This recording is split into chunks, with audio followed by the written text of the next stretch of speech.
Top 100 all time, top 100 all time. Top 100. Yes sir. C'est lundi. Le meilleur jour de la De la semaine, de l'année. l'existence, de l'humanité. Ouais. Ça ne bouge pas. Meilleur jour de tous les temps. On s'installe. On devrait faire un classement des meilleurs jours de tous les temps. Des meilleurs jours de tous Déjà, les temps. le 1 c'est lundi, mais après ça se bat. Hein. Quand lundi. T'as le mercredi, Ouais. mais le dimanche c'est pas mal non plus. Enfin, il y a une vraie bataille. Tout à fait. Un merci. top 7. Mais c'est ça. À faire bientôt sur la chaîne. Entre le mercredi Panza, le vendredi It's Friday Day. T'imagines un gros débat, c'est non. Non. Tu te rends pas compte, le vendredi, il y a eu ça, il y a eu ça, il y a eu ça. Tu viens de donner une grosse idée à d'autres médias. On vous fait la bise évidemment. Le mardi, il y avait 2 Chavannes, Ciel mon mardi, c'était un truc de ouf. Putain, tu sais que le jeudi quand j'avais techno, suivi par SVT, c'était une vraie galère. On s'installe, vous le savez, c'est le lundi, le meilleur jour de la semaine. Et oui, ce lundi est un petit peu spécial car nous rentrons officiellement dans le top 10 all time du top 100 all time. Voilà, le top 10 de tous les temps dans le top 100 de tous les temps. Bref. La phrase picote. On sentait la température monter depuis quelques temps. On a tout vécu avec vous. On est passé de 100 à 80, 60, 40, 20. On voyait le top 10 arriver gentiment et là on peut plus reculer. Là on y est, faut Ouais. poser maintenant. Faut poser les joueurs maintenant. Ah, t'es à la queue du Monoprix là, il y a Ah dit bah ça là pousse là. faut poser les joueurs, va falloir C'est à payer vous, madame, l'addition là. Ouais, Ouais. c'est clair, exactement. Et donc, vous le savez, le concept, il a absolument pas changé. Là, on va sortir le couteau et la fourchette, les kevlars, les grenades, absolument tout ce que vous voulez. On prend les plus grands joueurs de tous les temps, on regarde ce qu'ils ont fait pendant leur carrière, pas seulement en NBA, mais aussi avant et après, sur les terrains comme en dehors. Exactement. Le palmarès, les statistiques, le contexte, très important le contexte. Contexte aussi, très bien important. évidemment et tout. Tout ça enrobé dans une jolie bulle, parce que c'est le mot à la mode en ce moment. Ça commence Dans par une S ou par O? par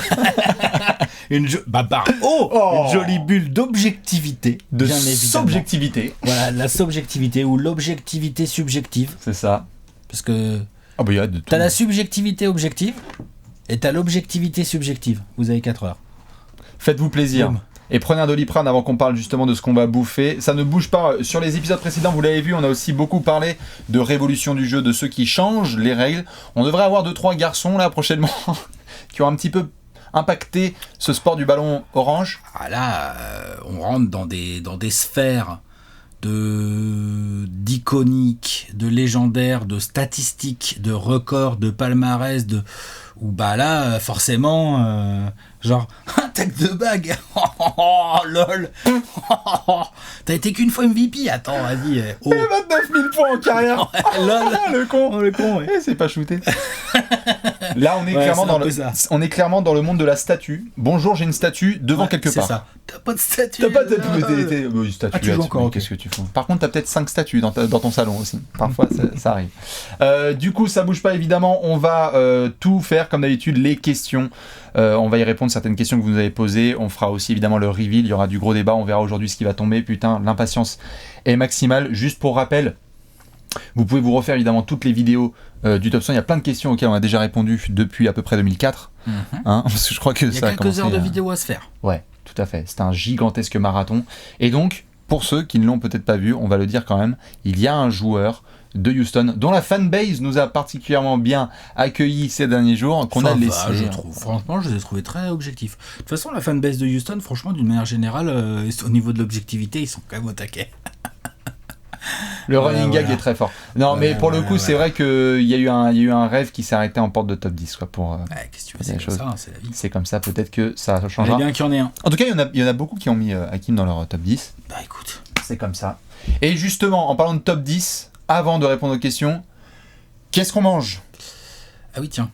Bah aujourd'hui, moi je propose un petit filet de haddock. C'est bien. Tout le monde aime pas le haddock, moi j'adore ça. Ah, c'est très non bon. mais c'est assez fort, c'est salé, Ouais, bien sûr. c'est goûtu comme poisson quoi, tu vois. Pané ou juste normal, comme ça? Non, juste filet comme ça. Citron? Mode de beurre, filet d'huile d'olive dans la poêle, c'est selon vos préférences. Hop, filet de haddock avec des petits haricots verts à côté, haricots verts que tu fais cuire après avoir fait revenir un petit peu d'ail là, puis hop, c'est truc simple, efficace, c'est bon, Je suis bien d'accord. Voilà. Magnifique, c'est bon pour la santé. Ça c'est très bien. Bien démarrer la semaine avec Bim. du poisson, Tu vois ça fait plaisir. On boit quoi Ça d'ailleurs contrebalance avec les robes de champagne. Tout à fait. On a dit équilibré. Moi j'avais juste une question, mais en même temps il va y avoir tellement de débats aujourd'hui, je vais même avoir besoin de l'avis de Léon, c'est d'Alex et de tout le monde ici. Comment tu fais les pâtes carbonara? Parce que moi par exemple, tu vois. Comment? Ah bah pâtes carbonara, chacun. Les pâtes dans l'eau. Non, il y en a qui mettent des oignons, des œufs, il y en a qui mettent chacun ses Il y a trucs. des oignons, bien sûr. Oignons, lardons. Pour moi, c'est oignon, lardon. Tu fais pas de pâtes carbo? Sauce tomate. Sauce tomate, une. Oignon, lardon pour moi. Oignon lardon. Je sais qu'il y a des Italiens, je veux bien, il y a des Italiens qui nous disent genre, ouah, les pâtes carbonara, il faut qu'il y ait un œuf à la fin ou au début ou pas d'oignon. Moi, À la perso. fin. Oui, bien sûr. Ouais, évidemment, il y a tout à fait. Mais bon. Oignon, pareil. Bon, mettez-nous vos meilleures recettes en com. Exactement. Votre méthode de pâte carbonara, moi je veux bien le savoir. Et donc, sur ces belles paroles, on va répondre à quelques questions. Vous nous en avez posé plein. On vous fait des bisous évidemment. Si on répond pas à la vôtre, c'est qu'on l'a déjà fait. Tu es prêt? Allez. Drazen Master, il nous a posé une grosse question, elle a été likée par tout le monde. Pourquoi personne Comment ne ça prend... se fait que Petrovic n'est pas dans le top 5? Drazen Master. Hein, Tout à fait, Drazen Master. Pardon, excuse-moi, je t'écoute. Non mais il n'y a pas de problème, tout à fait. Peut-être qu'il va tomber dans le top 5. Ouais. Pas encore sorti. Pourquoi personne ne prend jamais véritablement en compte les classements de statistiques all-time en play-off? S'ils sont parfois cités, ils sont souvent plus méconnus que les classements en saison régulière. Pourtant, tout le monde s'accorde à dire que les play-offs et la saison régulière, ce n'est pas le même monde. Est-ce que vous pensez qu'il faudrait fusionner les deux classements pour avoir un véritable classement all-time des stats? Alors, il y a plusieurs questions dans la même question. Non, c'est vraiment, il nous mettait d'abord le prologue, ensuite il nous a mis la post-prod, après il nous a mis le générique de fin et le communiqué de presse. Pour répondre à la dernière question que j'ai en tête, C'est la seule, hein, c'est vraiment... pourquoi on fusionne pas? Pourquoi est-ce qu'on n'aurait pas un Parce que classement si tu commences à statistique fusionner, c'est pas égalitaire. Ben, c'est C'est-à-dire ça. que le fait d'aller en play-off dépend aussi d'une prestation collective. Tout à fait. Donc si tu classes des trucs, des stats de joueurs, donc des stats individuelles, tu dois prendre en compte l'ASR d'un côté, la saison régulière, et de l'autre côté, les playoffs. Tout à fait. Et puis tu n'as pas joué contre les mêmes personnes. C'est-à-dire que si du coup tu as plus fait de playoffs, comment on fait pour les gens de saison régulière? Saison régulière, tu affrontes 29 autres équipes. Saison régulière, tu n'en affrontes pas autant. Alors il y a ça, évidemment. C'est très important quand même, parce que Pour sinon, moi, du non, coup, mais tu on n'est dois pas sur la même distinguer, échelle. comme pour les histoires de MVP et tout. Eh oui. Et pour répondre à la première question, t'inquiète pas, Drazen, c'est comment? C'est Drazen Master? Petrovic, tout à fait. T'inquiète pas, Drazen Master, les stats all-time en playoff, là tu vois, je pense Ça qu'on va tomber. on va en parler. Je pense qu'il y a moyen là qu'il y en ait 2-3 qui tombent. Hein. Il y a des gens... On est d'accord ou pas? Tout à fait. On va rentrer un peu plus en détail dans les stats parce que oui, en effet, ceux qui sont performants au moment où ça compte vraiment, bah, c'est ce qui fait que tu te retrouves en ce moment dans le classement. C'est comme ça. C'est-à-dire que là, dans les 10 qui nous restent, dans l'ensemble, il y a plutôt eu des trucs en playoff. Oui. Ça va quoi, tu vois. Question suivante de Prime Time. Alors elle est difficile, mais je la pose pour que tout le monde puisse faire son petit chemin. Nous, ça va nous prendre 3 heures si on y répond vraiment en détail, mais ils mettent suspense terrible. On passe en duo. Petite question pour la semaine prochaine. Quelle équipe a le plus de joueurs draftés dans le top 100? Ça permettrait de savoir celles qui ont le management avec un F1. Alors, nous, c'est compliqué quand même de savoir qui a des trucs, mais tu remarques quand même, on y avait déjà répondu dans des précédentes vidéos, que les meilleures franchises de tous les temps, quand même, sont très souvent celles qui ont réussi à bien drafter. C'est QFD, quoi. Quand tu regardes juste les Lakers et que tu te dis, attends, ok, ils ont eu du Magic, Worthy il est 1. Oui, ou les hauts en tout cas. Oui, il est haut en tout cas. Ils ont eu, bon, t'as Orlando qui a Après, Shaq. les Lakers, je sais pas si c'est la meilleure, Non, tout à fait. le meilleur exemple parce qu'ils récupèrent beaucoup Ils via récupèrent souvent trade les et via stars. signature. Bien sûr, mais peut-être que Boston a eu aussi Parce que c'est quelques les bons Lakers choix. quoi. Oui, tout à fait. Quand tu regardes en tout cas, là dans les top 20 all-time, tu peux mettre quand même de côté, il n'y a pas énormément de Miami par exemple ou Dallas, c'est des franchises un peu jeunes, donc c'est difficile d'avoir eu ce genre de gars. Mais quand tu regardes un petit peu là ce qui se passe, tu dis bon, Cleveland, Chicago, ils ont eu quelques choix, mais ça n'a pas non plus été, tu vois. Non. Donc il faut essayer d'avoir un peu de nez, mais parfois juste tu récupères le joueur dans son prime ailleurs, quoi. C'est comme ça. Après, il y a aussi une corrélation à avoir avec les managers qui bougent de franchise. On a parlé récemment de Jerry West. Mm-hmm. Jerry West, dans l'ensemble, à la draft, Ça va. c'est correct, il me semble. Hein. C'est tout à fait Ou honnête. qu'il aille. Hein. Bien sûr. Et puis, les numéros 1 de... Les numéros 1 de draft, on l'a vu, ne sont On a pas vu la forcément question. des indicateurs de... Non, feedback. mais ça aide bien. Ça aide bien. Ça, en tout cas, c'est un début, quoi. Tout à fait. On a de plus en plus de joueurs qui sont pas forcément draftés en 1 et qui... Yanis Kawhi, etc. Question suivante de Hugo Gaillard. Est-ce que Hakim est pas 11e parce que psychologiquement c'est impossible de le faire sortir du top 10 un des mecs au-dessus? Et non pas parce qu'il ne remplit pas les critères. Beaucoup de gens qui ont liké cette question et ont répondu. Donc Hakim était 11e. Quelque part, ça revient un peu à la même chose. C'est-à-dire que Bien sûr qu'Hakeem Olajuwon remplit les critères en fait de rentrer dans le top 10. Honnêtement, est-ce qu'on peut dire que Jerry West ou Steph Curry ou Moses Malone ne remplissent pas les critères d'un top 10 all-time? Non, tu peux dire que non, mais je pense que ce qui a pas mal, en tout cas de ce qu'il y avait dans les commentaires, c'était que intrinsèquement, le Hakeem, en tant que pivot, mettait quelques gars dans la sauce et donc méritait sa place dans le top 10. Des gars du top 10, ouais, vraiment, il les met dans la sauce, ouais. Certains disaient intrinsèquement. On a même eu le débat sur le intrinsèquement. Est-ce que Hakeem c'est pas le meilleur pivot ou le plus Non, complet mais tout le ouais, temps. mais le truc c'est qu'intrinsèquement, déjà, je sais pas s'il met vraiment dans la sauce les gars du top 10. Faut quand même pas exagérer. Genre là, les gars qu'on va mettre là intrinsèquement, c'est que des monstres. C'est que des monstres. Bien sûr. Donc c'est à discuter. Après, moi j'ai pas vraiment de souci avec les gens qui vont faire rentrer Hakeem dans leur top 10. D'un point de vue perso, et du coup toi aussi, j'ai considéré qu'en termes de classement global, donc de greatest, voilà, il lui manque peut-être le petit poil qui fait que là, il va pas gratter les mecs qu'on a mis en 10 en 9 déjà pour commencer. Tout à fait. Et pour répondre en tout cas à la deuxième partie de la question de Hugo, ouais, on en avait parlé la semaine dernière, il y a le sentiment qu'il y a un top 10 défini. Il y a un peu, genre les 10, on les connaît, et Hakeem n'est pas forcément dedans quand on a commencé à les lister. Il y avait 10 noms qui ont vite sorti. Quoi. Il est à la porte, quoi. Ouais. Comme je l'ai dit, moi, il a été un peu à la lutte. Hein. Il a été à la lutte en 9, 10, 11, quoi. C'est ça. Et sachez-le, vous pouvez évidemment regarder un petit peu dans tout ce qui est Twitter, YouTube, commentaires, etc. Il y a des gars du 10 qui sont sortis. Moi, j'ai vu il y a eu pas mal de gens dans notre top 10 qui sont vraiment sortis parce que chacun fait son top 10 all-time, quoi. Il y en a qui ont sorti du Bill Russell, du Kobe, du Wilt, du Shaq, du Duncan, du tout ce que tu veux. Attention. Bon.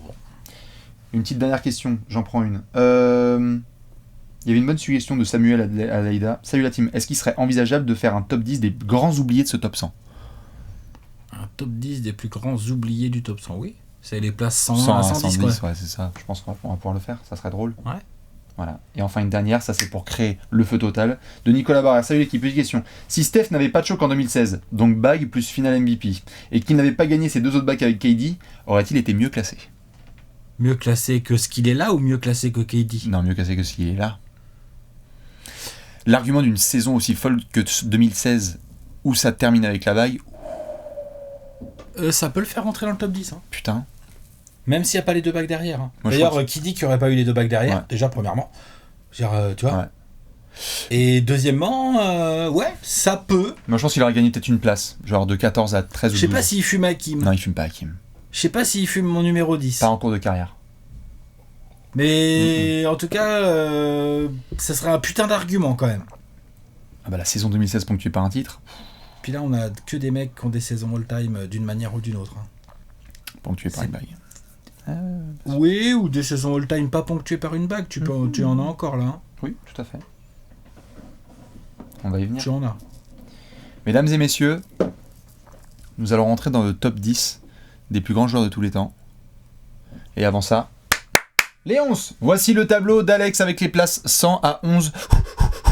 Et la semaine dernière, on a vu donc du Hakeem qui est tombé. Et voici mon tableau. Vous pouvez faire pause et capture screen. De toute façon, on balancera ça sur les réseaux sociaux. Comme l'a dit Alex la semaine dernière, il n'y a plus qu'une seule vérité à la fin de cette aventure. Ah, mais évidemment. Il n'y aura plus de débat après. Vous prenez mon tableau. Vous êtes peinard. C'est ça. Et vous prenez le mien pour vous torcher avec, évidemment. Sur ce, je vais te donner, Alex, une tablette avec un stylo.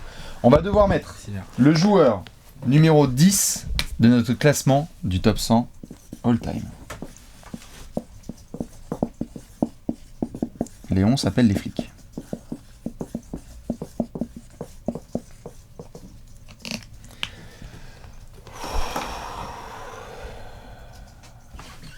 Oh merde! Oh putain! D'accord. Fight. D'accord.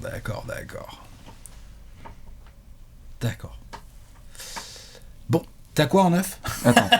On va mettre le 9 tout de suite. En fait, j'essaie de process comment est-ce qu'après on a fait chacun notre classement. T'inquiète, t'es pas le seul là. Pour les gens qui font la vaisselle, Alex a mis Kobe Bryant en 10 et j'ai mis Shaquille O'Neal. Donc déjà, running gag. LOL, vive les Lakers. Ils sont inséparables ces deux-là. Hein. Hein? Ils sont inséparables ces deux-là. Là, vu qu'on les met là, tu vois. Shaq et Kobe quoi. Pour éviter que ça parte en couille tout de suite, C'est impossible. ça va partir en couille. Mais juste avant ça, respectons quand même la tradition. À chaque fois qu'on reveal un joueur, on déploie. Je t'en prie, monsieur Kobe Bryant. Tu connais, ouais. Ça me dit 2-3 choses. Déjà, Alex. Je t'en prie. C'est vrai que on est en train de faire notre top 100 dans une année où Kobe Bryant est décédé au mois de janvier. Donc déjà, voilà. Maintenant, je préfère le dire tout de suite. J'ai essayé, après, voilà, mais de pas me faire influencer par son décès, aussi triste soit-il, dans le classement. Et je comprends qu'il y en ait certains ou certaines que ça influence, qu'ils soient plus sous le coup de l'émotion au moment de classer Kobe, que ça ait grandi sa légende aux yeux de certains et tout. Moi, sincèrement, j'estime que c'est pas le cas. Et honnêtement, il a toujours été 17 autour de cette place-là, même au tout début, quand on a commencé le top 100, et que donc j'avais déjà bien sûr mon tableau, et qu'il était encore parmi nous, le Kobe. Voilà.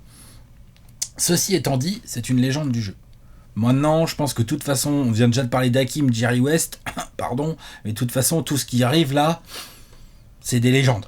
C'est des légendes, voire des icônes. C'est ce qu'on a dit, on est en mode statut là. Là, c'est statut. Là, voilà. Statut. Donc Kobe a ce statut, à mon sens. J'ai vu beaucoup de gens s'exprimer, parce que Kobe est quand même un personnage, même décédé, encore très clivant, où on nous explique par A plus B que non, c'est pas une légende, que ceci, que cela, non, mais pas ça, stop. que genre voilà, en play-off c'était pas si ouf, et nanana, et tout ça. Il y a des arguments statistiques pour parler de ça, je vais les amener tout à l'heure. Moi je voudrais juste remettre en perspective la carrière de Kobe Bryant. On parle de 20 ans de carrière, bon, même si les dernières années sont un peu plus poussives, mais ils sont là quand même, il est encore là, le Kobe. On parle bien évidemment d'un Hall of Famer, même si, bon, voilà, il n'a pas encore été intronisé officiellement pour les raisons que vous savez, sanitaires et compagnie, mais ça viendra, je veux dire, Et alors, bonjour la cérémonie. Hein. Oui, alors là, en plus, voilà, la cérémonie, voilà. 18 fois All-Star.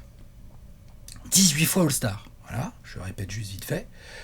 2 fois meilleur scoreur, il a 5 bagues, on va y revenir à ces 5 bagues évidemment.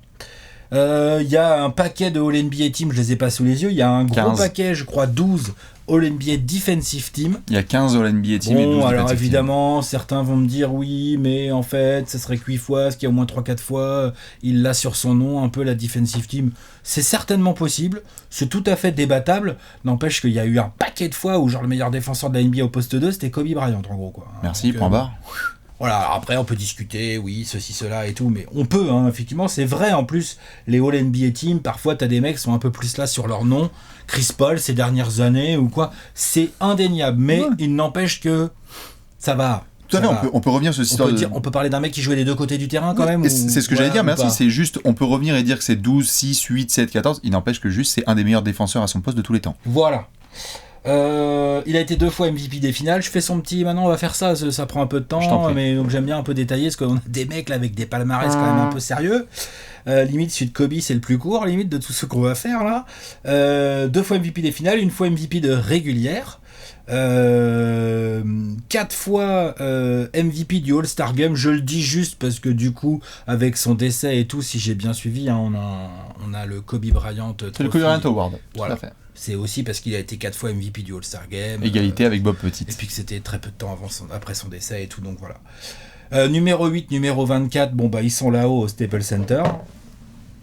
Je sais pas s'il y a tellement beaucoup d'autres joueurs dans l'histoire NBA qui ont 2 numéros retirés dans une franchise. Ça ne doit pas non plus être courant. Hein, vu que c'est le seul, ça doit pas courir les... Il y en a un qui va arriver. Voilà. 2 numéros dans la même franchise ? Ah non, pas dans la même franchise. Ah oui. Une franchise mythique qui plus est, qui n'a pas tant de place que ça au plafond, mine de rien, c'est vrai. Bref, donc voilà, le personnage est à discuter. Le personnage est complexe, pour pas dire parfois nauséabond, parfois incroyable, parfois éblouissant. Tu vois, il y a beaucoup de choses dans l'histoire de Kobe, mais tu peux le tourner dans tous les sens que tu veux, c'est une putain de légende du basket. D'ailleurs, on l'a vu à son décès, ça a même dépassé le basket. Complètement. Voilà. Donc ça, c'est absolument indéniable. Pourtant, c'est un mec qui a été drafté que 13e. Dans une petite draft assez sympathico où il aurait dû être first pick, mais c'est plus facile à dire aujourd'hui qu'à faire à l'époque. C'était Allen Iverson, hein, pour ceux qui ne l'ont pas. Oui, et puis en plus, je veux dire, ça va, Jerry West, il a eu un nez de malade. Je veux dire, Kobe est remplaçant pendant ses 2 premières saisons, quoi. Tu vois, genre, voilà. Qui pouvait imaginer que ce jeune mec sorti du lycée aurait une aussi grande force de travail, aurait une telle mentalité, un tel goût de l'effort jour après jour pour progresser autant. Jerry West. Parce que c'est ça. Jerry West et c'est tout. Kobe Bryant, honnêtement, il est fort quand il sort du lycée. Bien sûr. Mais est-ce qu'il est aussi talentueux limite, et c'est pas un blasphème de dire ça, est-ce qu'il est aussi talentueux qu'un McGrady au même âge ou qu'un... Peut-être pas, hein. La première Summer League de Kobe est un espèce d'eye-opener pour ceux qui l'ont pas drafté et se disent merde, Oui. on a vraiment laissé potentiel. passer un gars qui peut mettre vraiment tout le monde dans la sauce d'ici 5-6 ans, quoi. Oui, à condition de travailler de ouf. Après, Oui, je pense ouais. qu'il a plus travaillé que ce à quoi on l'attendait. Ah bah ça, putain. Une régularité assez hallucinante. Il y a 1340 et quelques matchs de saison régulière. Il y a plus de 200 matchs, 220 matchs de play-off. Ça, c'est assez sérieux. Il y a des trucs de ouf. Moi, j'ai un critère aussi là dans le top 10. Faut qu'il y ait des putains de trucs de ouf. Ouais, c'est évidemment, il y a des trucs de ouf dans plein de carrières, mais genre des trucs de ouf. Genre le mois de février 2003, par exemple, de Kobe. Combien ? Par exemple. Oh, c'est plus de 40 points de moyenne, c'est 9 matchs à plus de 40 points dans le mois et tout, machin. Tout jeune papa et tout. Enfin bref. Voilà, il y a la saison 2005-2006 aussi de Kobe Bryant qui est un petit peu sale. Alors c'est vrai, on va me dire, ouais, mais tous ces trucs-là, c'est fait dans un collectif qui gagne pas beaucoup de matchs. En 2003, il y a quand même Shaquille O'Neal dans l'équipe. Ça gagne quelques matchs quand même, hein, cette affaire-là. Et oui, 2005-2006, c'est vrai que Kobe, c'est un peu du Kobe solo. C'est un peu du Kobe, le Kobe Show, quoi. C'est vrai, hein, on peut pas dire le contraire. Ah non, bien sûr. Bon, après, le Kobe Show, avec Smoosh Parker et Chuck Atkins et Chris Mills. et Chuck Atkins et Chris Mills, ça gagne quand même presque de quoi, enfin pas presque, hein, ça gagne de quoi aller en playoff quand même. Bon, donc ça, c'est un autre truc dont on parlera. Le supporting cast de Kobe a parfois été amoindri à cause de la personnalité de Kobe. C'est-à-dire qu'il a eu du mal à cohabiter avec d'autres stars, hein. Ça, on va devoir en parler. Mais à côté de ça, c'est vrai qu'il n'a pas toujours été à la hauteur du talent de Kobe Bryant. Et que du coup, ça donne parfois des résultats collectifs faiblards, notamment en 2006, où même si je suis fan des Suns, je pense que le bilan collectif a vraiment beaucoup joué contre Kobe. Sinon, MVP, franchement, ça se discutait très fort. Tout à fait. Après, il n'a pas gagné assez de matchs. Il est deuxième, c'est ça, c'est Steve Nash qui est premier et lui le deuxième. Je sais pas si c'est lui le deuxième, hein, je suis pas sûr. Il y a une saison où il est deuxième derrière Steve Nash. Ouais, mais je crois que c'est celle d'avant. Peut-être là. Parce qu'en 2006, je crois qu'il y a Dirk, qui est très très sale. Et je crois que Bronbron aussi, c'est pas une petite saison. Ça toque aux portes. Ouais. Bref. Moi, j'ai adoré ce joueur. Pas tout de suite. Je dois avouer que ça m'a pris un peu de temps. Qu'au début, j'étais là, genre, vas-y, c'est bon. Bah, les Lakers en plus, bon, c'est pas ma franchise préférée, clairement. Donc, tout ça, voilà. Après, je trouve qu'il fait partie de ces mecs qui ont vraiment réussi au fur et à mesure de leur carrière et au fur et à mesure qu'ils ont acquis de la maturité, à travailler aussi un peu sur eux-mêmes, même si Kobe Bryant, ça n'a pas toujours été facile, mais tu sens, et c'est notamment, je trouve, moi, c'est ce qui lui permet d'entrer dans mon top 10, c'est que s'il fait pas ça, Kobe Bryant, peut-être que ses seules bagues, c'est les 3 bagues qu'il a gagnées en lieutenant derrière Shaq. Allez, co-leader si vous voulez, tout ça, mais voilà, le boss c'était Shaq. Et que si il passe pas ce cap là, quand Phil Jackson revient dans les saisons 2006-7 par là, tu vois, et qu'il accepte pas bien comme il faut l'arrivée d'un Pau Gasol, le fait que Phil Jackson il a besoin de coacher ses joueurs et de donner des ordres, peut-être que ces Lakers ne font pas la fin d'année de décennie 2010 qu'ils font, et que du coup l'héritage de Kobe c'est pas le même, hein. Pas tout à fait la même chose. Pas le même du tout. Parce que là, évidemment, il y a 5 bagues. Donc, je viens de le dire. Ah ouais, pour moi, clairement, voilà, les 3 premières, il est très bon, hein, Kobe. Après, il y a des trous d'air, hein, mais voilà, il y a des choses. Il y a des choses assez inacceptables et il y a des choses assez incroyables par rapport à l'âge qu'il a. Mais le patron, c'est Shaq. Point barre. De ce three-peat. N'empêche qu'il a les bagues et qu'il les a pas volées. Les 2 bagues 2009 et 2010, c'est Kobe le patron. Oh. C'est Kobe le patron. Très très bien aidé par ses lieutenants. Mais c'est lui le patron du coup. Voilà. Donc là vraiment, d'ailleurs, il est MVP des finales. Donc du coup, ça le rend, comme beaucoup d'autres joueurs, pas facile à classer. Hein. Enfin, faut que je la place, hein, c'est normal, hein, sinon après il va y avoir des déçus. Je dirais la semaine prochaine, je dirais comme tu en as bien parlé la semaine dernière. C'est aussi ça. Le running gag passe tout de suite. Moi, tu vois, il y a un petit truc qui me chagrinouille un peu, tu vois, c'est pour ça aussi qu'il va pas plus loin dans le top 10 malgré toute sa greatness. Tu vois, ces stats de saison régulière, elles augmentent pas tellement en playoff, même pas du tout en fait. C'est les mêmes, plus ou moins. Ouais. Et en fait, ça, c'est quelque chose que quand tu regardes la carrière de Kobe dans le détail, on a eu l'occasion de pouvoir voir quasiment tous ses matchs et tout. Il y a des perfs incroyables. Sur ces perfs incroyables, il y en a énormément en saison régulière. Il y en a quelques-unes en playoff, rien à dire. Il y a du buzzer beater, notamment contre les Suns, dans une série perdue. Il y en a aussi avec le Shaq, hein. Où il est aux côtés du Shaq, où il fait des perfs de grands malades. Indiana et tout, il y a quelques trucs pas mal et tout. Ouais. Mais il y a aussi ces 2 finales où il est MVP des finales contre Orlando, j'ai rien à dire. Contre les Celtics, bon, je dis pas que c'est Pogazol qui doit être MVP des finales, c'est pas ce que je dis, mais juste les stats de Kobe sont bonnes, mais elles sont pas non plus, enfin, pourcentage au tir sont assez crado.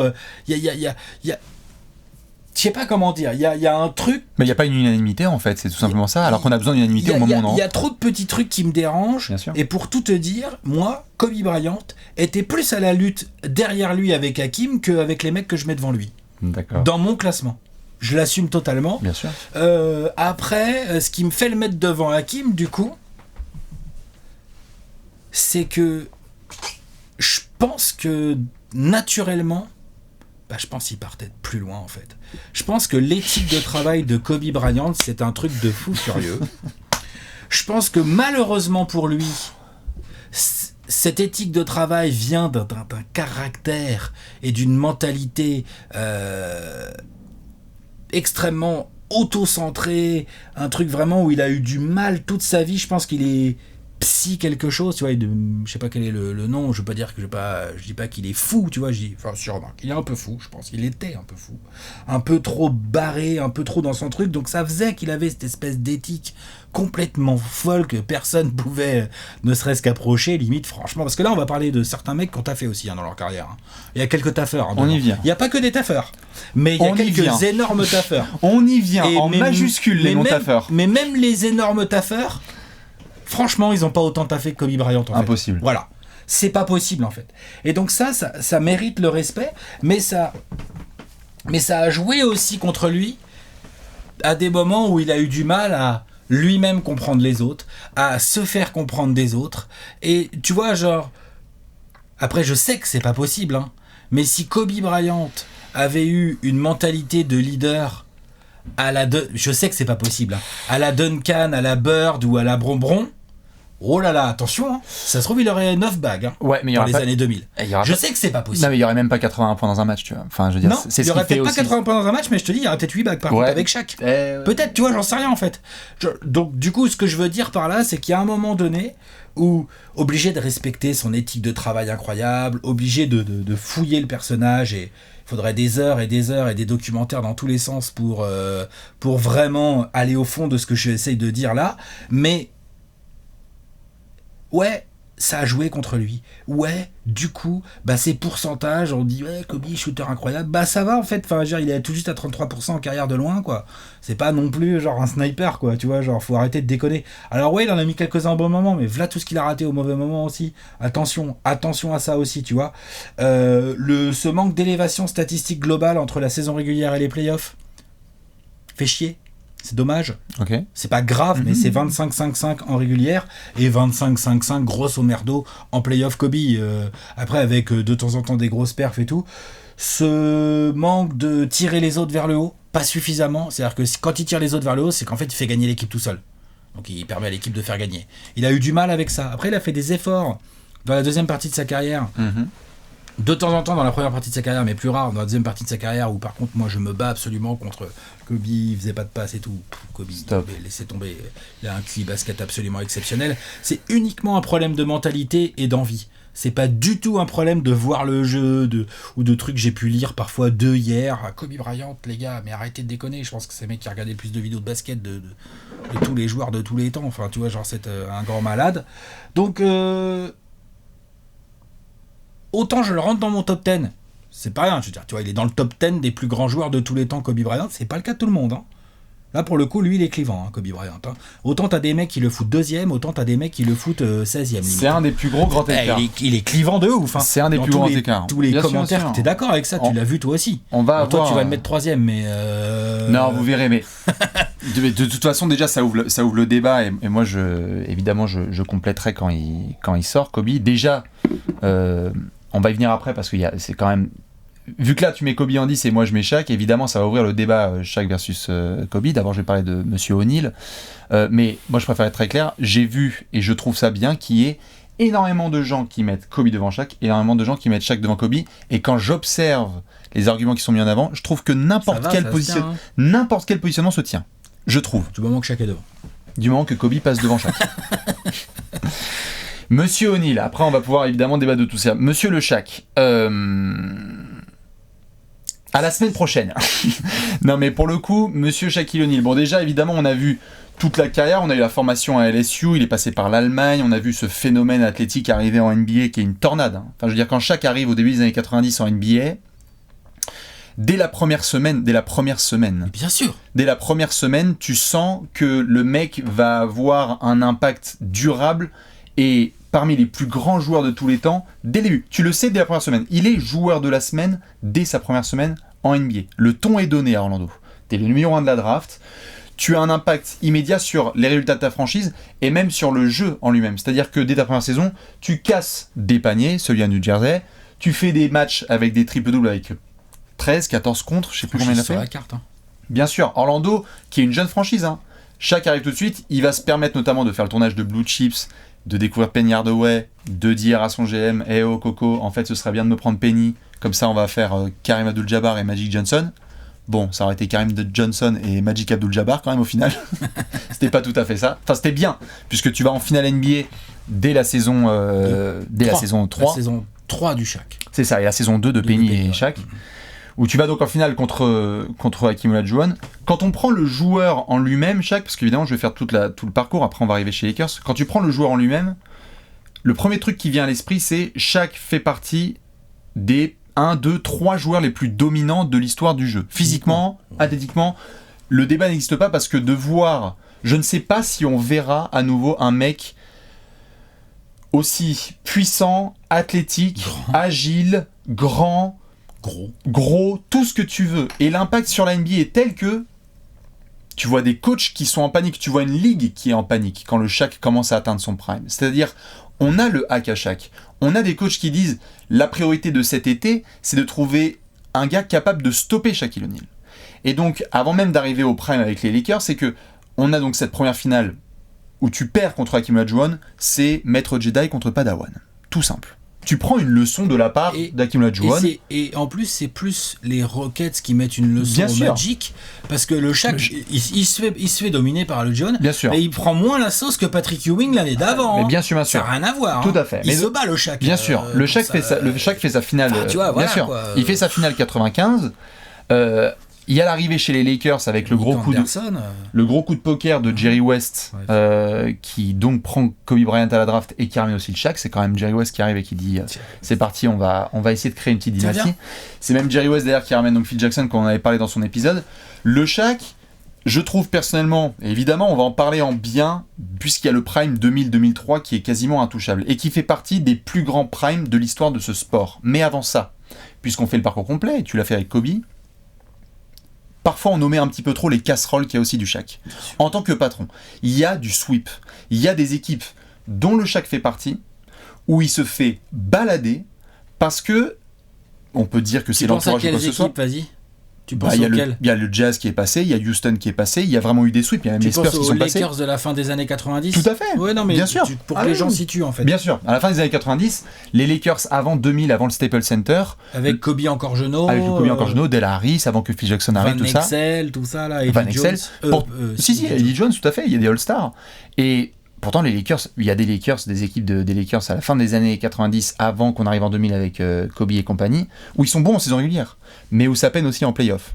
Et où tu te dis, putain, ce groupe va se casser. Et où Shaq en parle lui-même en 2000, où tu te dis, putain, s'ils n'arrivent pas à passer la Portland en finale de conférence, attention, parce que ça peut péter des câbles.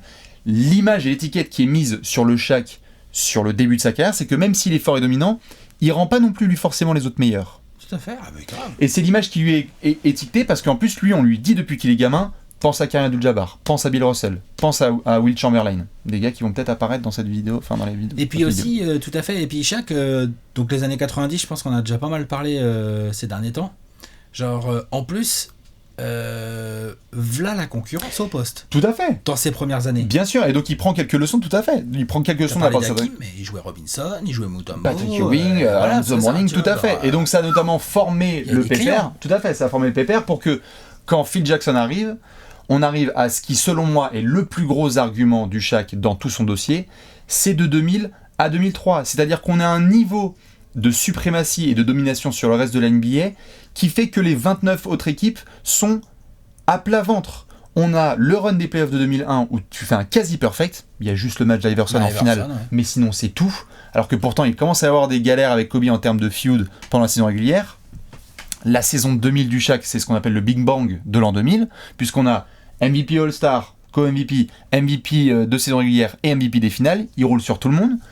Il donne aussi beaucoup de crédit à Phil Jackson là-dessus, parce que Phil Jackson dit hey, mec, attends, ça va 2 secondes, maintenant tu vas rendre les autres meilleurs et tu vas jouer sérieux. Et c'est ce qui, notamment, personnellement, m'empêche de faire monter Shaq plus haut, c'est que pendant de nombreuses années de sa carrière, et lui-même en a parlé, il y a une étiquette de flemmard autour du Shaq. C'est-à-dire, tu n'arrives pas à un tel niveau et tu n'arrives pas dans le top 10 all-time sans avoir travaillé. C'est impossible. Donc il a bossé. Mais on a aussi un Shaq qui a été un exceptionnel vainqueur de la loterie génétique et qui parfois s'est un peu laissé aller. Il était présent en play-off, mais combien de saisons régulières j'ai regardé, je me suis dit, bah le mec en a rien à foutre quoi.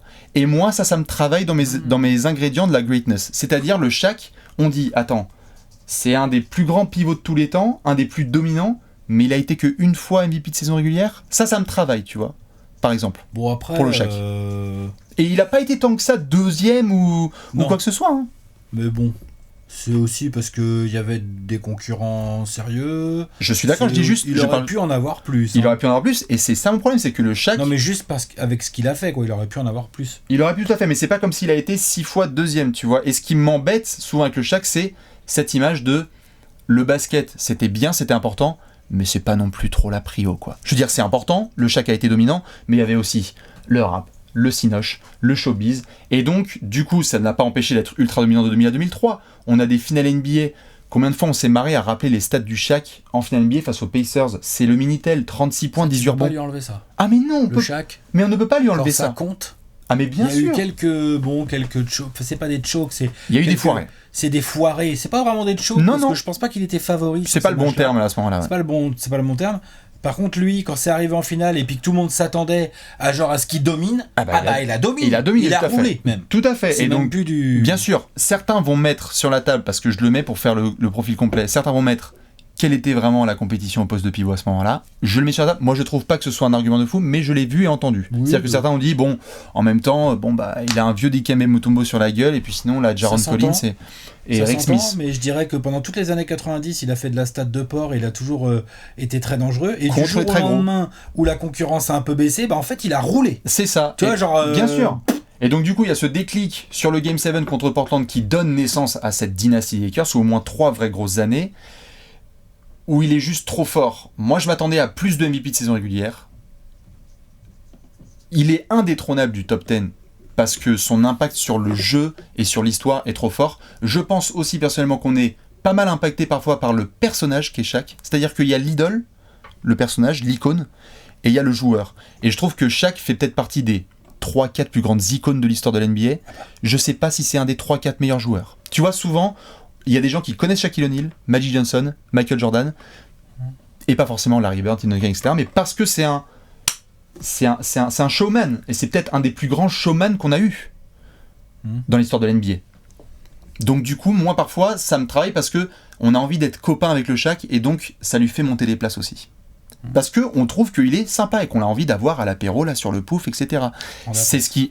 Ça prend de la place. On va voir avec Léon si on peut dégonder la porte parce que ça risque de prendre la place. Évidemment, je termine juste parce qu'on aura l'occasion évidemment d'en reparler quand tu le mettras en deux. Des années par la suite où ça bouge des Lakers à Miami, il y a une finale assez sale perdue quand même contre Détroit. Pourtant, il essaie de faire ses stats, mais on est là, genre limite Ben Wallace, il a arrêté. Moi, ça me fait exploser de rire. Parce que bon, le Shaq, il fait quand même ses chiffres, quoi. Ouais, franchement, là. Je préfère l'attitude du Shaq que celle de Kobe dans ces finales-là. Tout à fait. Perso. Et on va y venir. On va y venir sur le... Tout à fait. On va y venir sur le débat. Shaq ensuite bouge, il va à Miami, il ramène donc toute la Floride dans sa poche. Il remporte le titre de 2006 avec un Wade. Là, lui, plus dans le siège de lieutenant. Tout à fait, mais encore bon. Encore très encore bon. Lourd. Tout à fait. Mais oui, non, mais c'est le. Comme Kobe a pu l'être aussi avec les Lakers. C'est d'ailleurs Wade le MVP des finales. Tout à fait. Il n'y a rien à redire. Il est très très bon là-dedans. La fin de carrière, on dit souvent, ouais, avec Kobe, ça a été pas top. Avec le Shaq, c'était pas non plus tip top, quoi. On l'a vu passer des Suns, pas trop compris. Aux Celtics, bon. Aux Cavs, le côté, le Shaq va bouger, à chaque fois il aura un impact. Bah, il aura un impact notamment dans la façon dont on voit l'équipe, mais dans les résultats, ça n'a pas non plus été le déclic final, quoi. Non. Pas mal de blessures. Quand je prends tous ces... on parle de, comme pour Kobe d'ailleurs, on parle de, là quand tu parles de la fin de saison, tu parles de, à partir du moment où il se barre de Miami, en gros, hein, on est d'accord ou pas ? Oui, c'est ça. Plus ou moins, quoi. Hein. Donc il a déjà 14 ou 15 ou peut-être même une saison dans la patte. Ouais, tout à fait. Bon, on fera les comptes. Hein. Combien il y a de joueurs dans l'histoire NBA qui sont encore efficaces au-delà de leur 15e saison ? C'est ce qui fait qu'il est 10e. Mais ni c'est Kobe, Kobe non plus. Hein. Mais bien sûr, mais c'est pour ça qu'il est pas loin. Tu verras quand je le sortirai. Mais donc il va y avoir des gars aussi qui sont peut-être bons aussi dans la 13, 14, 15, 16, 17e, 18e saison. Ou alors on a peut-être des gars devant qui, entre guillemets, par chance pour eux, n'ont pas joué 15 saisons aussi parce que c'est différent. Enfin, après, Et donc ça crée le what if, tout à fait. Et donc on est là genre, s'il avait joué 17 ans, il aurait Ce que je veux dire par là, aussi. c'est qu'il faut faire gaffe avec ça. C'est pour ça que moi j'en ai parlé un petit peu quand j'ai parlé de Kobe. Et que je fais pareil pour Shaq. Et j'en fais pas non plus des tonnes et j'en fais pas un argument de ouf. J'estime qu'un mec qui a été dominant 15 ans, bah ouais, ok, il a encore joué 4 ans derrière, il était plus dominant, bah ok, bon bah d'accord, ok, bon bah. Et c'est ce qui fait que trouvez-moi des gars dominants après 15 ans. Bien sûr. Il y en a pas 50. J'ai vu sur le Shaq, tu parlais de Cleveland et Kobe, j'en ai vu aussi pas mal des places de classement pour le Shaq. J'ai vu des gens qui mettaient le Shaq top 6, il y a des gens qui le mettaient en dehors du top 10. Je trouve un peu moins clivant que Kobe, moi, en termes d'amplitude de place. C'est ce que je dis, c'est pas tout à fait le même clivant que Kobe, mais j'ai vu le Shaq 5-6e, j'ai vu le Shaq hors du top 10, parce que tu sais qu'il y a pas mal de gens qui sont revenus sur l'histoire de Hakeem Olajuwon, et j'en ai vu plein des coms qui ont dit, moi je mets Hakeem devant Shaq, et Shaq il sort du 10. Il y en a eu des comme ça. Parce que je pense que notamment sur le Shaq, il y a... J'ai même pas prononcé les mots lancé et franc. Enfin, il y a un truc, tu vois, moi avec le Shaq aussi qui me dérange, c'est que on va commencer aussi à rentrer dans des gars. Ça, il a expliqué, Shaq, il a dit que c'était parce que Dieu voulait remettre un peu de justice. Non mais stop. Il a expliqué, voilà. Ouais. Mais là, tu vois, il y a une explication. Et c'est exactement ça. C'est l'exemple que tu donnes, c'est Shaq par def. C'est la rigolade. Oui. C'est drôle.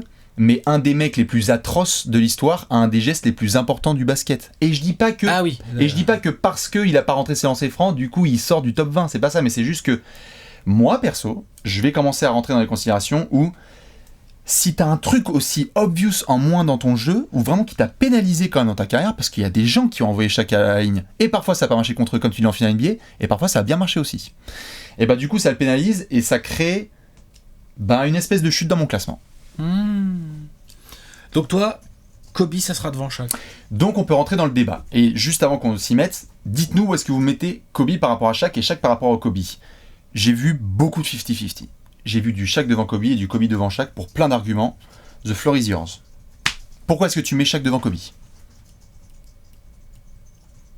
Je réfléchis pas, mais je réfléchis pas. Si tu veux que je réponde avec les miens ? C'est pas que j'ai pas d'argument, c'est que je réfléchis, genre quel est le meilleur ? Quel est le plus pesant ? Ah, moi j'en ai un pour moi. Vas-y, c'est quoi ? Je prends le meilleur bosseur des deux, le mec qui a atteint le plus le basket en fait. D'accord. Il a dit, tu sais quoi, je pars de là, je vais essayer d'atteindre la perfection au niveau technique. Moins fort de quoi ? Il était moins dominant quoi. Alors, juste, tu prends le prime de Shaq comme moi, je prends la carrière de Kobe. Ah ouais ? Ah ouais. Je sais pas, moi, je suis pas sûr de ça. Moi perso, je prends le prime de Shaq, mais je prends la carrière globale de Kobe. C'est-à-dire que derrière, en termes d'évolution, de savoir jusqu'où tu vas techniquement, athlétiquement. Progression. Ah mais oui, mais l'ensemble de la carrière, ce que tu as fait sur de la première à la dernière. Moi franchement, le bosseur, mais Kobe, mais le bosseur que c'était. Dans ma greatness et dans les joueurs qui vont tomber là, un mec qui dit, et je sais que ça va te faire marrer, mais qui dit, quand il fait l'interview avec Kobe 1-1 de On essaie de revenir amis, je savais que je n'avais pas à bosser l'été parce que je savais que t'allais bosser, vas-y, casse-toi. Je sais bien que t'es dominant, mais stop, tu ne bosses pas et je sais que c'est drôle. Mais moi là, dans mes éléments de greatness, Kobe c'est un malade de basket, c'est un savant. C'est dommage qu'il soit plus là et putain ça me fait chier, mais quand Kobe parlait de basket, Oh, c'était du bonheur, quoi. Le mec, il te décrivait absolument tout Ça, je suis dans les lectures. C'est un drogué de On en a basket. quelques autres comme ça dans le top 10, Bien là, sûr. des drogués. On a quelques autres un peu moins drogués aussi, on en reparlera. Est-ce qu'on peut parler du fait déjà que juste Shaq là-dessus, il était pas aussi... Genre le basket, t'avais l'impression que parfois c'était un peu une option B, quoi. Mais ça, bien sûr, je suis d'accord avec Donc ça. ça, c'est un de mes premiers arguments. Ok. D'accord. Ok, je comprends cet argument. C'est vrai qu'il y a un des deux mecs qui a beaucoup plus travaillé que l'autre et qui est parti de plus loin et qui est arrivé. Je sais pas si c'est aussi haut ou quoi, parce que c'est compliqué. T'as un arrière et un pivot. T'as un arrière ultra technique et un pivot quand même un peu moins technique. Même si Shaq, t'as parlé de lancer franc, souvent on confond le fait de pas mettre ses lancers francs avec la technique. Non, Shaq était un joueur technique. Pardon. Le footwork de Shaq, c'est pas dégueulasse. Hein. Allez voir un peu. Et puis c'est marrant parce que d'ailleurs c'est vraiment marrant qu'il mettait pas ses lancers parce que il avait des hooks assez loin du panier qui rentraient assez bien. Donc c'est qu'il avait dû toucher, gros. Bon, il a un handle et une mobilité, c'est du jamais vu, mais de toute façon, je vais pas faire Shaq maintenant parce que je vais le faire plus tard. Mais juste, moi, le truc, c'est qu'il y a un moment où, en fait, je pense pouvoir dire que je connais bien la carrière de Kobe et que je connais bien la carrière de Shaq pour les avoir vécus en direct de quasi A à Z, même si c'est vrai que ces 10 dernières années, on voit vraiment tout beaucoup mieux et que les années 90, on voyait quand même vraiment pas tout. Donc c'est même le Shaq, on voyait pas tout. Le Shaq, on pouvait pas se taper. Genre le Shaq, il jouerait aujourd'hui, on pourrait voir tous ses matchs, tu vois. Tout à fait. Et je pense qu'on le verrait pas pareil. Parce qu'on verrait des 35-20 à la pelle avec 12 contre et des trucs assez... Tu sais qu'il y a des gens qui disent que Shaq serait pas ajustable avec le jeu d'aujourd'hui. Bah bon, qui dit ça? Mais il y a des gens qui ont fait des débats genre dans la NBA small ball, etc. Le Shaq, juste stop là-dessus. Il y a eu des montages, tu sais, avec genre Draymond Green qui défend sur lui. T'avais pas vu? On avait envoyé ça sur Twitter. Qui défend sur Shaq. Et il dirait genre qui oui défend avec sur l'épaule droite de Shaq. Bien sûr. Sur la clavicule du Shaq, elle est terminée, bien sûr. N'importe quoi. Je pense que le prime de Shaq fait que... En fait, le prime de Shaq... C'est trop fort. C'est du quasi jamais vu. La longévité pour un score, même si ces dernières saisons sont pas terribles, il commence en 92 et jusqu'en 2006, donc ça fait quand même 14-15 saisons. Ça va, en 2006 il est encore en 20-10 quoi, alors qu'il commence à être un peu trop vieux pour ce genre de corps quoi. Enfin, je veux dire, on parle de, il y a des gens qui disent qu'il faisait 140 kilos, ça il faisait 140 kilos quand il est arrivé à LSU. Non mais quand il est arrivé en fac. Au réveil après les toilettes. Quand le Shaq des Lakers en 2000 ne fait pas 140 kilos. Le Shaq des Lakers en 2000 c'est 160 kilos. Non mais vraiment, franchement. Oh, à l'arrivée du training camp, ouais. Et puis après quand t'arrives au playoff, il était à 142 quoi. Ouais, voilà, ok, le poids de forme quoi. Mais je veux dire, c'est très très gros à déplacer. Et puis, il y a ce côté que moi j'ai toujours, au-delà du jeu, je suis fan du personnage et tout machin, mais au-delà de ça, dans sa carrière de joueur, moi vraiment, peut-être l'argument que j'ai envie de le mettre en premier, c'est, tu vois, on t'a parlé des finales où, ok, il y avait peut-être pas la concurrence qu'il fallait, Eric Smith, c'est un vieux Mutombo, tout ça. N'empêche que, justement, avec Shaq, quand il arrivait comme ça en finale NBA, favori, genre il doit dominer, genre il y avait ce côté bestial de Shaq qui ressortait, espèce de côté complètement animal. Mais Shaq énervé, c'est un des plus gros cheat codes de l'histoire. L'ours énervé, là, mais c'est ça, c'est un cheat code. C'est-à-dire que, ah ouais, non mais là, attention, parce qu'il va peut-être tourner en 32-14. Non, il tourne pas en 32-14, il tourne en 38-15, quoi. Bien sûr. Et en fait, faut aller chercher Will Chamberlain, quoi, pour trouver des stats comme ça, un peu surhumaines dans des finales NBA. Bah de ce côté point rebond contre, oui, tout à fait. De pivot, hein. Je parle de pivot, évidemment, on parle pas de... C'est vrai, les stades, il y a des mecs qui vont arriver bientôt. Ah, bah si tu mets Michael Jordan dans la boucle, c'est clair que... Voilà, évidemment, non mais bien sûr, je compare au poste, là, je veux dire, tu vois, c'est un mec qui joue pas loin du cercle, dont la fonction première est de dunker ou de marquer de près, plus de prendre des rebonds et d'intimider. Ouais. Shaq est absolument hallucinant à ce jeu-là. Question. Ça veut donc dire... Là, tu mets Kobe 10. Ouais. Non, je me refaisais en fait les top 10 all-time qu'on a pu faire. J'en ai 9 autres à mettre maintenant. Non, excuse-moi, je réfléchissais juste au positionnement qu'on mettait. Il n'y a plus que 9 mecs à mettre. Non, j'ai juste bugué parce que je me demandais où est-ce qu'on avait mis déjà chaque gars dans chaque top 10 all-time. On a mis, tu sais, on savait pas, on avait eu des débats sur chaque Olajuwon, chaque Wilt, chaque Russell. Disons que là, c'est clair que tous les deux, on a fait baisser on a changé nos top 10 de pivot. Obligatoirement. Moi, là, toi avec Olajuwon la dernière fois et moi là en place en Shaq aujourd'hui. J'arrive pas sur Shaq, j'arrive pas à enlever cette case de regret. Je pense qu'il aurait pu faire tellement plus le Shaq. Et tu vois, mais justement, putain, moi, c'est ça que je reproche aux gens qui critiquent Shaq, c'est que tu critiques Shaq, tu dis oui, le personnage, il est marrant, mais faut pas que ça rentre en compte. Mais de l'autre côté, on dit ouais, il y a des regrets. Bah oui, mais c'est le personnage en fait. Du coup, quelque part, mais donc ça fait chier. Oui, mais le personnage donc rentre en compte. Donc pourquoi prendre que les côtés négatifs ? Mais non, c'est parce que tout à fait, c'est parce que tu disais quand par exemple Kobe, s'il avait une autre mentalité, une autre personnalité, il aurait peut-être eu 8 bagues. Bah, je pense que si Shaq avait une autre personnalité, une autre mentalité, il aurait eu 8 bagues. En patron. Ouais, tout à fait, en patron. Kobe, faut voir. Kobe, faut voir, mais tu vois, oui, mais ça joue quand même moins. Ben oui, mais il y en a. Là, tu vois. Mais bien sûr, mais il y en a un par exemple qui a vraiment réussi à gagner sans Shaq, et Shaq n'a pas vraiment réussi aussi à gagner sans Kobe. On peut dire ça aussi. C'est que Shaq, par exemple, il a gagné.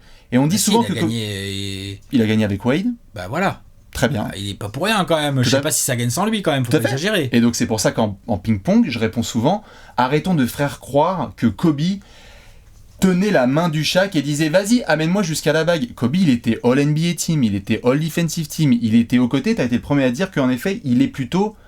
Allez, c'est l'équipe du Shaq, évidemment, hands down, tu peux pas, c'est son prime. Mais évidemment. Mais c'est juste qu'en termes de lieutenant. À ce moment-là, Kobe est tellement énorme et il y a des perfs qu'on oublie parce que le Shaq a été énorme où en fait t'as le match 4 à Indiana, mais même le comeback contre les Blazers.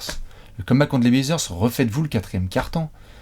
Il y a un côté me faire rêver et me montrer à quel point tu peux repousser les limites avec Kobe, dont je parlerai mais qui me... Ah putain, le Shaq m'a saoulé. Et je pense que c'est parce qu'il m'a saoulé à l'époque aussi où je commençais à y mettre au basket et je me disais, mais vas-y, roule sur tout le monde, quoi. Parce qu'il devait rouler sur tout le monde. Shaq, je pense qu'il aurait dû rouler sur tout le monde. Il a roulé, mais pas assez longtemps. Ah putain. C'est ça que tu veux dire, par contre, parce qu'il a roulé, hein. Il a qu'un MVP. Non, mais il a. Ouais, mais alors ça, tu sais, c'est aussi une histoire de votant. Oh, mais fais chier. Non, mais c'est aussi une histoire de votant. Il est pas censé mettre Duncan. 2002, j'aime bien Tim Duncan, mais tu peux le donner à Shaq, hein, sans problème. Donc, vas-y. Bah tu peux, c'est juste une histoire de votant. Et donc il peut mettre Malone dans la popoche, il peut mettre d'autres gars, je sais pas, genre. Non mais 2002 vraiment c'est une histoire de votant. Même 2001, hein. Iverson ça se discute avec Shaq. Hein. Bien sûr. Donc il y a aussi des histoires de votants. Aussi. Et de flemme. Ouais, c'est clair, ça fait partie du bonhomme, ça fait partie du personnage. Bah tu sais, voilà, on va voir où on va classer respectivement les mecs, mais tout ce qu'on est en train de dire là, laisse augurer quand même qu'on va les laisser à des places, c'est Kobe et c'est Shaq, où il y aura quand même peut-être d'autres gens devant. Peut-être. Dites-nous où vous mettez Shaq et Kobe. De toute façon, ce sujet va très certainement revenir sur la table. Je sais pas pourquoi. Qu'est-ce qu'on fait ? On met le numéro 9 sur les tablettes ou on s'arrête là pour aujourd'hui ? Ou on tourne les pouces. Tiens. Attends, juste screen pour les... Oui, bah ça, oui. Voilà. Place numéro 9. Screen pour les mêmes. Out of context. Allez. Numéro 9 all time.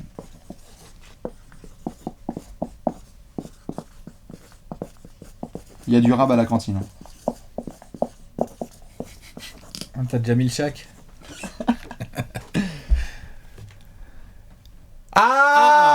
Alors putain, je sais pas si ça va avoir...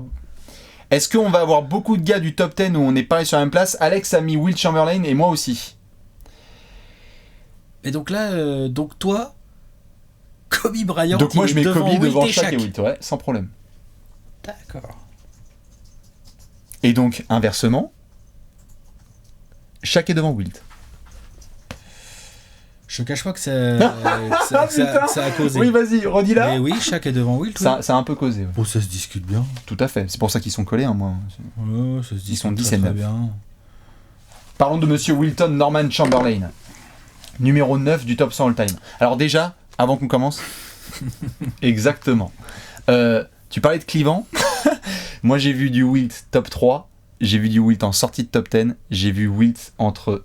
C'est tellement incroyable comme joueur. Il a les stats d'un GOAT. Voilà. Point barre. Les stats. Il a les stats d'un GOAT. On est d'accord ou pas ? Là, j'arrive. C'est vrai, hein ? Qu'est-ce que je m'étais envoyé, là ?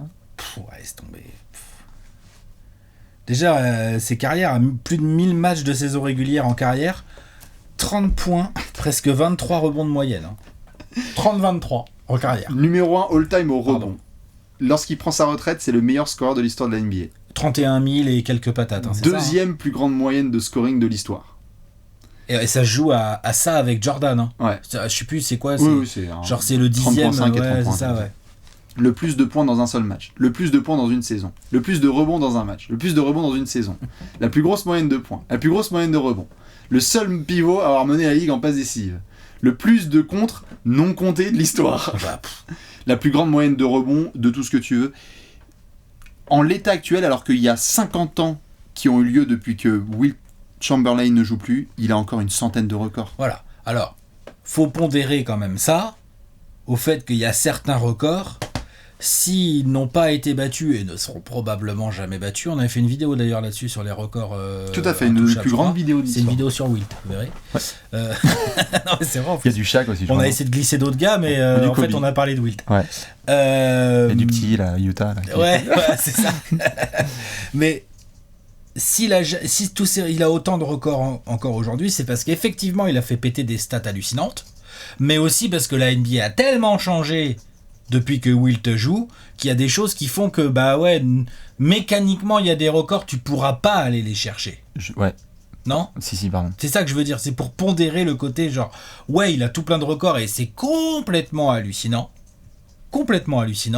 mais il faut aussi, et c'est pour ça, bah d'ailleurs, voilà, on le met en 9, hein, tous les deux. Mais j'allais dire, on le met tous les deux, Bill Russell devant Wilt. Voilà. Ah putain. Bon, on en soit t'es le plus grand winner de tous les temps, soit tu l'es pas. On en reparlera. Mais c'est vrai que oui. Il y a un moment donné. Hein, non, mais je veux dire, attends, il a les stats d'un GOAT, il a le palmarès qui rentre pas dans le top 10 par contre. Ah, désolé, hein. Si tu prends que le palmarès, je pense que Hakeem Olajuwon, il la regarde comme ça, et tout. Et bon. Steph fait genre... Hey. Ouais, salut. C'est pour ça qu'il y a d'autres grands joueurs, et c'est pas pour faire un... MVP quand même. Hein. Tout à fait. Il y a 4 titres de MVP de Wilt. Et même au-delà de ça, on était en train de parler de modifier le jeu. On peut faire un classement de ceux qui ont le plus changé le basketball, le sport. Wilt en fait partie. Mais il est même, genre, il est quoi ? Il est 1, 2 ou 3 des mecs qui ont le plus changé. Il est sur le podium, ouais. Après, ça discute avec d'autres pivots, je Bien pense. sûr, mais il faut comprendre que quand Wilt Chamberlain n'est pas encore NBA et qu'il est à Kansas, on doit changer les règles de comment tirer les lancers francs parce qu'il prenait de l'élan et il les dunkait. Wilt Chamberlain a interdit le fait qu'on puisse faire des passes au-dessus du plexi, tu sais, quand tu fais ta passe ligne de fond, de faire la passe, parce que sinon c'était un putain de alley-oop en fait. Et il avait juste à sauter et à dunker ça. Bah, c'est un athlète incroyable. On avait déjà fait, d'ailleurs lui je crois qu'on l'a tous les deux mis numéro 1 des meilleurs athlètes de tous les temps. Mais c'est le numéro 1 indiscutable. J'adore les LeBron et d'autres gars comme ça, mais le prochain qui va chercher... Gars comme ça, il y a d'autres gars comme LeBron et Wilt, il y en a pas. Non, mais David Robinson, et Jordan, non mais c'est tout. C'est tout. Wilt a tellement impacté le jeu. T'arrives, t'es rookie et MVP. Les dunks depuis la ligne de lancer, là. Oui, voilà, tu changes la façon dont les lancers francs sont tirés. Et en plus, tu étais déjà champion universitaire de triple saut et de saut en hauteur. Donc déjà, tu te faisais bien chier. Tu disais, bon, bah, on va essayer de s'amuser le samedi, tu vois, au parc. Ta première saison en NBA, après être passé par les Harlem Globetrotters, t'es rookie de l'année et most valuable player. Je veux dire, on adore ce qui s'est passé avec Wes Unseld, mais ça ne se... Quand est-ce que ça va se refaire ? Bah, ça se refera pas parce que je te dis, je voulais vraiment... Et c'est pas contre Wilt, c'est malheureusement, on est quand même obligé de prendre en compte le contexte parce qu'on le fait depuis le début. Oh, c'est pas la même ligue. Mais non, je suis d'accord. C'est pas la même concurrence. Tu finis à saison régulière, t'es quasiment en finale de conf. Et y a pas autant d'équipes. Voilà, exactement. Genre, vas-y, c'est bon, il y a 2 tours de play-off. Tu gagnes 8 matchs, t'es titré. Et justement, moi, c'est ça que je reproche à Wilt, quoi. Il a pas assez souvent gagné les 8 matchs pour être titré, quoi. Alors que t'es peut-être avec... tu domines autant, là. T'es capable de prendre 40 rebonds dans un match et tout. T'as que 2 bagues, dont une magnifique avec les Lakers. Mais t'as une équipe de porcs autour de toi, pour le coup, là. Willis Reed. Le Willis Reed Game. Ah bah tout à fait. Oh putain. Parce que là, tiens, c'est marrant que tu me parles de ça, regarde, j'ai noté. Donc les fameuses... On a parlé de Willis Reed pour ceux qui... On parle des casseroles, là, de celles et ceux qui voudraient en savoir plus sur Willis Reed, on l'a parlé dans plusieurs vidéos. Je crois qu'on l'a mis autour de la place 30 ou un truc comme ça, donc chopez-vous les vidéos dans ce coin-là. Vous verrez, on parle de Willis Reed, il y a ces fameuses finales de 70. Willis Reed se blesse au Game 5. Au Game 6, il est pas là, Willis Reed. Wilt, peut le dire, fait gagner les Lakers à 45 points et 27 rebonds. On égalise. Petit casual game. Et au Game 7, il fait ses stats, le Wilt. Attention, il a 21 points, 24 rebonds. Hein. Mais déjà, 1, ça perd. 2, quand tu regardes le match en entier, genre, le patron du Money Time, c'est Walt Frazier. C'est pas Wilt Chamberlain. Et puis... Il prend pas assez de tirs. Il y a un truc chez Wilt où, pour le coup, j'en ai pas assez vu. J'ai pas pu assez visualiser de match de lui par rapport à tout ce qu'il a joué et tout. Tu vois, genre, Wilt, il serait notre contemporain. On pourrait plus, entre guillemets, analyser le profil et tout. Mais on a lu, Moi, on a vu ce qui se disait de lui. On a quand même vu, c'est l'un des joueurs les mieux documentés parmi ces joueurs de ce que j'appellerais pas la préhistoire, mais un peu quand même du basket, quoi, hein, clairement. Bien sûr. C'est un des mieux documentés en termes d'image aussi, hein, Wilt. Déjà oui. Parce qu'il a joué dans des franchises assez médiatisées et tout. Il y a pas mal d'images qui ont été récupérées. Je suis désolé, mais ces finales de 70, ce Game 7... Et même, comment ça se fait que l'année précédente, au final de 69, en fait... Pareil, Game 7. Game 7, et en fait, ok, tu te blesses au genou, etc. Mais genre... Ok, tu t'embrouilles avec ton coach Butch Van Bredakolf, le coach des Lakers, qui te fait pas rentrer. Et t'as une embrouille avec lui. Mais quelque part, c'est aussi ça, Wilt Chamberlain. C'est que même s'il n'y a pas eu tant de vidéos modernes, on a lu, et ce qu'on lit notamment, et c'est ce qui fait que je l'ai mis pas loin de Shaq, c'est que le basket n'était pas non plus tout le temps une priorité. Ah non, je sais, il y a des rumeurs sur toutes les femmes avec lesquelles il a couché. Les 20 000 nanas, les machins... 20 000 Mais c'est lui ce qu'il dit à chaque fois dans son autobiographie. Oui, c'est vrai, c'est 20 000, à chaque fois j'hallucine. À chaque fois, tu sais, c'est comme le 36 points, 18 rebonds du Shaq en 2000. Non, il dit dans son autobiographie qu'il a couché avec 20 000 femmes. Je vous laisse faire le calcul sur la vie d'un homme. Il y avait ce côté, comme Jerry West en a parlé, et comme beaucoup de coéquipiers en ont parlé, où ils ont dit, parfois, tu disais, mais c'est qui ? Mais il est désintéressé, ou comment ça se passe ? Comment ça se fait qu'un mec qui puisse être aussi dominant dise parfois, j'en ai marre, ce soir j'ai tournage Conan le Barbare avec Arnold Schwarzenegger, j'ai pas le temps de jouer en fait. Il aurait pu écraser tout le monde, et ça crée du coup la discussion autour de Wilt Chamberlain, où certains ont vu ça comme un souhait et une tactique délibérée de sa part de montrer qu'en fait il restait humain. Il pouvait pas non plus écraser tout le monde. Il y a des gens qui ont documenté sur Wilt Chamberlain, et je vous invite à regarder tout ce qui est Sports Century sur Wilt Chamberlain, et je sais plus si c'était Beyond the Glory, mais t'as même une chaîne YouTube très bien foutue. Ah bah oui, Chamberlain Archive. Voilà. Ouais, bien sûr. Mais où ça parle de comment ça se fait qu'un mec n'est pas juste foutu des mandales à tout le monde, et parce qu'il était vu comme le grand méchant.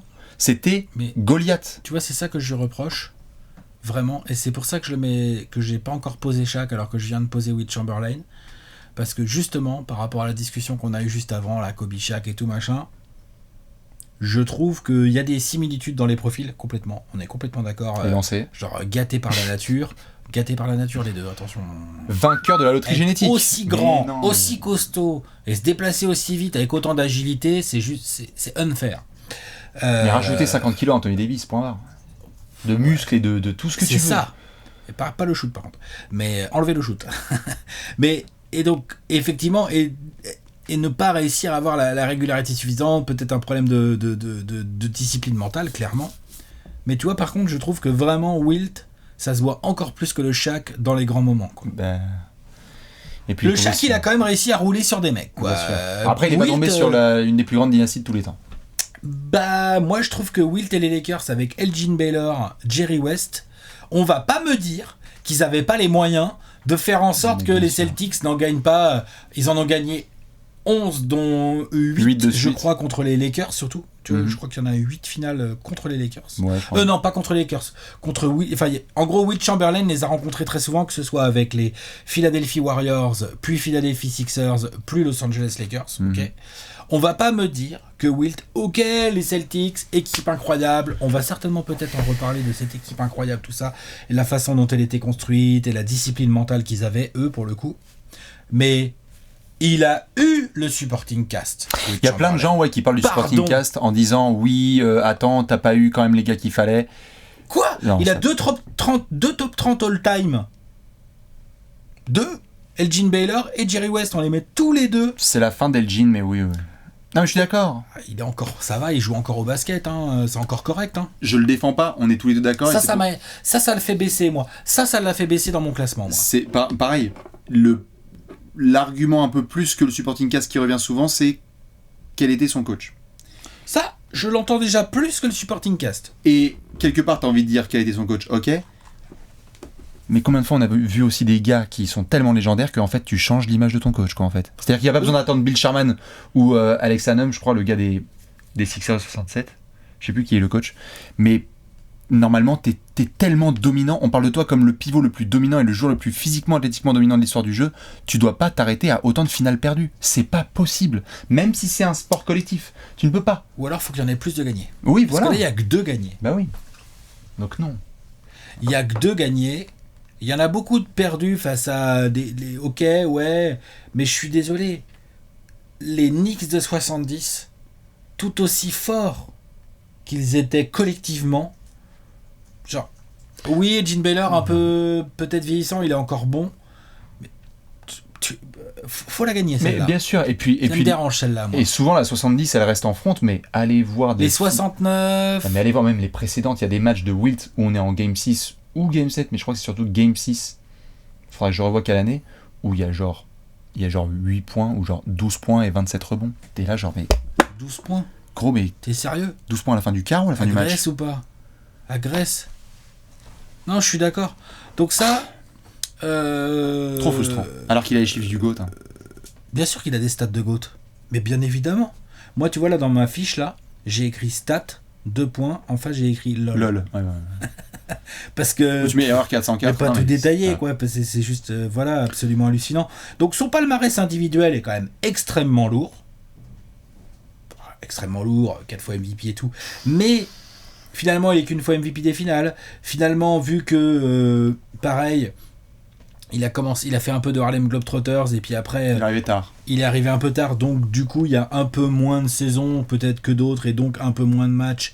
Donc, entre guillemets, il est que 13 fois All-Star. Hein, mais bon, voilà. Mais c'est vrai que voilà, statistiquement, tu as 7 ou 6 ou 7 fois meilleur scoreur, tu as 10 ou 11 fois meilleur rebondeur de la ligue, il a même été meilleur passeur et tout. Machin. C'est vraiment...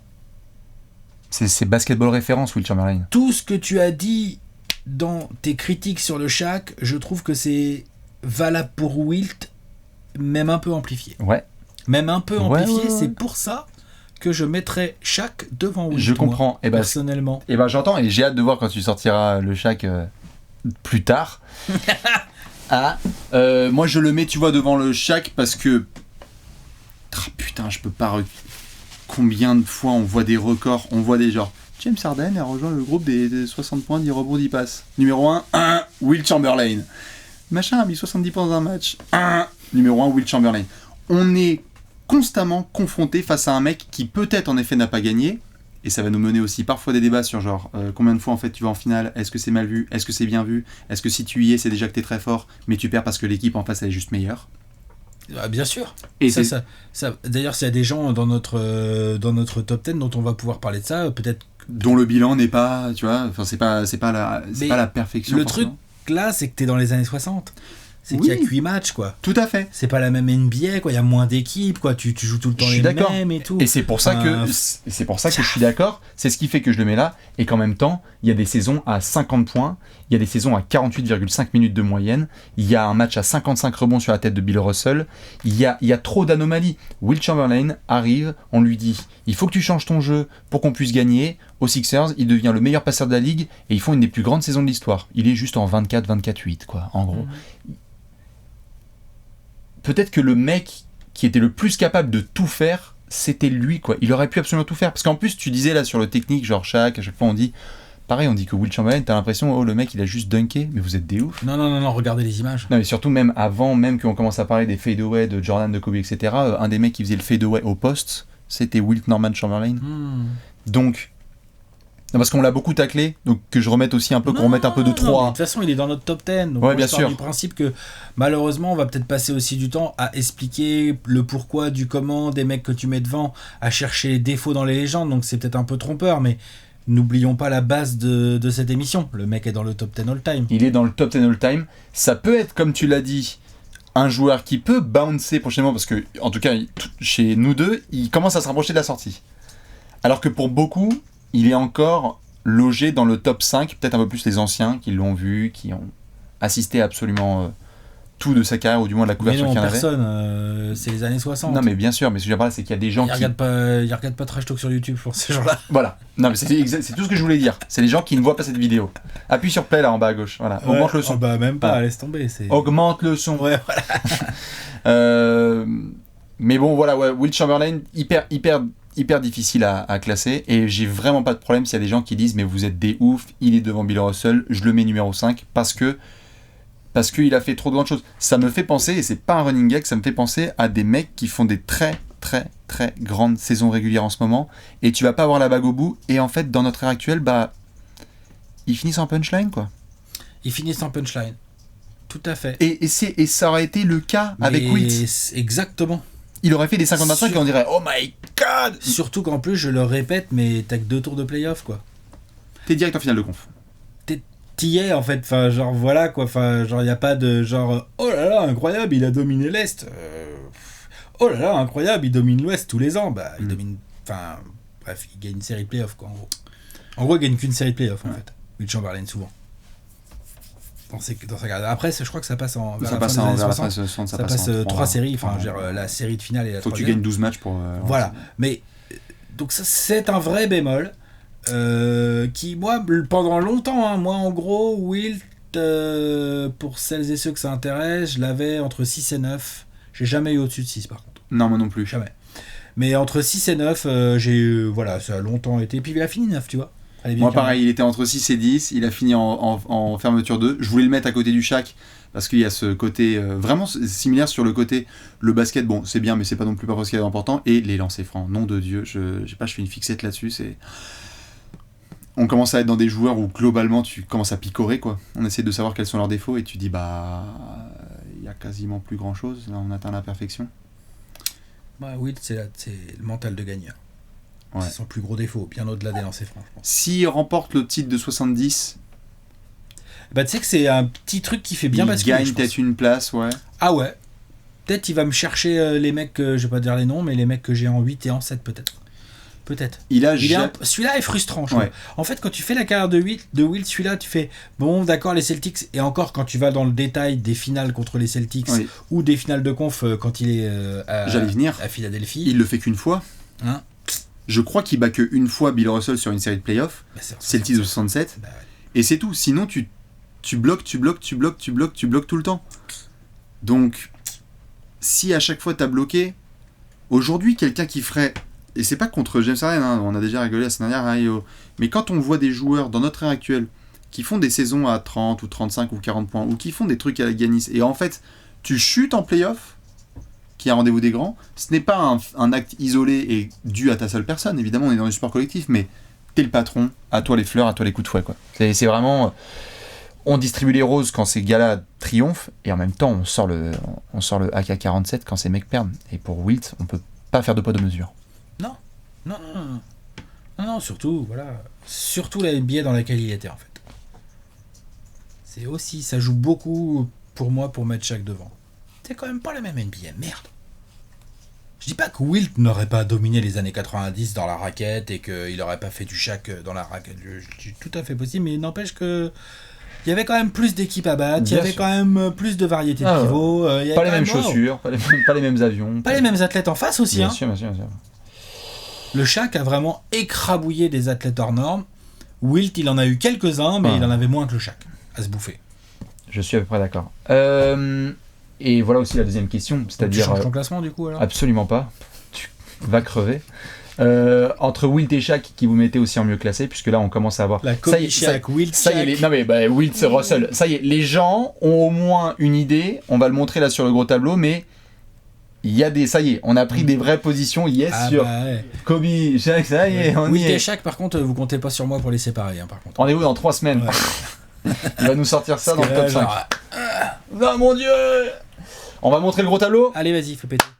Léonce, voici le top 100 d'Alex avec les places 100 à 9 qui tu nous as mis aujourd'hui. Monsieur Kobe Bean Bryant en 10 et Monsieur Wilton Norman Chamberlain en 9. Magnifique, et voici donc mon tableau avec le top 100 en place numéro 10. Monsieur Shaquille, j'aurais dû bosser sur mes lancers O'Neal. Et en place numéro 9, bis repetita pour Wilt Chamberlain. Nous avons 2 nouvelles places qui ont été révélées. La semaine prochaine, vous verrez. Est-ce qu'on sera encore en 2? On passera en 3? Est-ce qu'on va faire un par un? Je sais pas. J'aime bien faire les teasings comme ça. Un par un, ça peut être sympa. Un par un, ça peut être cool. Ça peut être marrant. Léon, s'il est content d'apprendre. Non, Ça va durer jusqu'en janvier. T'imagines? Un demi par demi. En demi par demi. Alors, Ouais. la dette, Genre Jean Denain, un épisode on fait dessus, après l'épisode d'après Sébastien. Partie 2 du chac. Non, ça va être tendu. On vous souhaite une excellente semaine à toutes et à tous. Laker Nation, dites-nous où est-ce que vous posez déjà ces joueurs, Shaq et Kobe, dans votre top 10 all-time, du top 100 all-time. Si vous avez sorti un des 2 joueurs du top 10, dites-nous pourquoi. On vous fait plein de bisous. Voilà. Et aiguisez bien vos couteaux parce Mangez qu'à la semaine léger prochaine. et envoyez du lourd en commentaire. Exactement. Allez, Des bisous. ciao. À la semaine prochaine. Ciao, ciao. I know you want